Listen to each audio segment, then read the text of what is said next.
So number one, again, I'm aware that Hawaii is committed to working to become 70% energy independent by 2030. 70% of the energy that would be coming from either energy efficiency or clean renewable energy.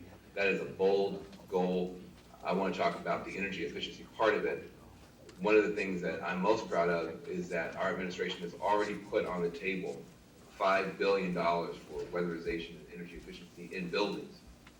Many people don't know, I'm sure you're quite aware, that a huge chunk of our greenhouse gas contribution that we make as a country doesn't come from cars or airplanes. Most people don't spend that much time in their car or in airplanes. Most people spend most of their time in buildings. And so it's no surprise that it's our buildings and the coal-fired power plants that we often use to heat and cool those buildings that contributes 40% or more of our national greenhouse gas contribution. So we want to begin to make our buildings more efficient. And the president, when he signed our $787 billion recovery package, made sure to include $5 billion in that recovery package strictly for energy efficiency in buildings and homes for low-income people. The reason we are so proud of those dollars is because as much as we like to talk about the wind turbines and the solar panels and all the new technologies that we are moving forward, and as important as they are, that's only half of our agenda. The other half of our agenda is not only to make more clean energy and to have a more diverse energy production portfolio in the United States, we also want to make sure that we are using energy much more wisely, much more frugally, and those humble, hardworking energy efficiency dollars are the dollars that help us to do that.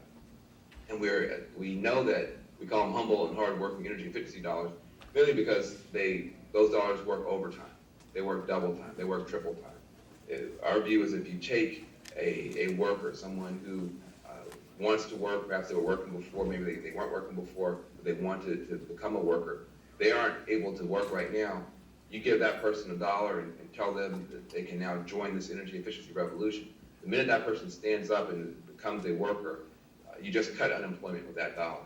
But as that worker walks across the street and begins to weatherize homes, begins to retrofit buildings, begins to blow in clean, non-toxic insulation, begins to replace ill-fitting windows and doors, begins to take out old boilers and furnaces that are 20 years old, 40 years old, way out of date, and replaces those with much more efficient, modern boilers and furnaces. That worker breaks out the caulking gun and begins to repair that home. That work is going to cut energy bills for that homeowner. And so the same dollar that was used to cut unemployment will also be cutting energy bills. We don't want a green economy that's primarily about people spending more money. We want a green economy that's primarily about people earning more money and saving more money. And it's our energy efficiency agenda that is the most powerful expression of that commitment. Now, what I also want to say is that we are very aware, even though we've gone from $200 million under the last administration in 2008 to $5 billion under this administration in our recovery package, that's a tremendous leap. We also are aware that going forward, it's unlikely that the federal government will sustain that kind of commitment indefinitely, and that there will come a time and a need for more private financing to be brought to bear to meet this energy efficiency challenge. And one of my responsibilities in the White House is as a point person to think beyond the recovery package to make sure that we have the right financing in place. And we are now going throughout the federal family, soliciting the best ideas and the best thinking and getting remarkable proposals about revolving loan funds, loan guarantees, green mortgages, and other ideas. And we will be developing those ideas into a set of policy recommendations for the Vice President near the end of this summer to make sure that we keep this energy efficiency train moving forward, even beyond the recovery package. And we know that there's a huge interest in your state in energy efficiency. We want to be partners with you in coming up with best models, best practices, best training methodologies, and being able to move things forward. We also know, secondly, that it's not just a question of somehow magically, just because there are federal dollars out there, that the firms are in place, that the workers are trained. There's a whole capacity building question on energy efficiency as we begin to grow those kinds of green jobs. And that is why we're so proud that in the recovery package, we have $500 million, $500 million under the Green Jobs Act, which is presently at the Department of Labor. And so the Department of Labor is now fully engaged in trying to get down to our job training programs, new money and new opportunities for people to learn these new skills. I also am proud to point out the Department of Education is also passionately and equally engaged in wanting to green its curriculum, empower community colleges to begin to train people to take on these jobs of the future. And the president has been very clear that if we want the jobs of tomorrow, we have to make the products of tomorrow. And the products of tomorrow, many of them will be in the advanced energy sector, wind turbines, solar panels, advanced energy efficiency products, as well as the opportunity for us to do advanced cars and create electric cars with smart batteries in our country. So the president's agenda is comprehensive and holistic. He's very committed that we will have the jobs of tomorrow in the United States, that we will make the products to provide the services of tomorrow in the United States, and he sees this clean energy efficiency revolution as a cornerstone for the next American economy. One of the great opportunities that we have, the president has spoken about this over and over again, is that we get the opportunity to start building and making things in America.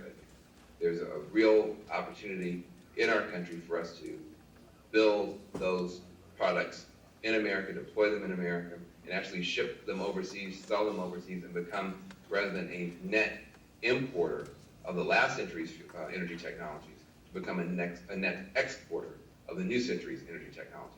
That's critical to his vision. But thirdly, there's only one way for us to get to that vision. And we can spend our recovery dollars as intelligently as we want to. We can certainly work in partnerships with the state of Hawaii and some of the leading edge people there, as we are doing. But until we have not just the public investments right, but also the public rules right, we will continue to fall short and continue to fall behind other countries in this race for a clean energy future. And getting the public investments right, the president has largely accomplished through the recovery package, through his 2010 and 2011 budgets. But now it's time for us to get the public rules right. And that is the fight that we now have before us to pass comprehensive clean energy legislation, comprehensive clean energy jobs bill, and legislation is now moving through Congress. And we are proud of its progress. We hope that all Americans will stand with the president in insisting that our Congress put on his desk a bill that will give the right clean energy incentives to American business so that we can begin to innovate and invent and invest our way out of the problems that we have inherited. We cannot drill and burn our way out. And frankly, we can't bureaucratize our way out either. Government can't solve this problem, but government can stop being a partner to the problems makers in our energy sector and begin to be much more a partner to the problem solvers. And the best way we can do that is to help the clean energy solutions become the more profitable energy solutions in our country. The president has said over and over again he wants clean energy to be the profitable form of energy in this country. And he has asked for a bill that will help him do that. I encourage all of you to be supportive of him and supportive of that agenda. We are confident that when the rules are right and the rules of the road are clear and known to everyone, that we can unleash the biggest force for technological change in the history of humanity, which is the American business community. Thank you for your work.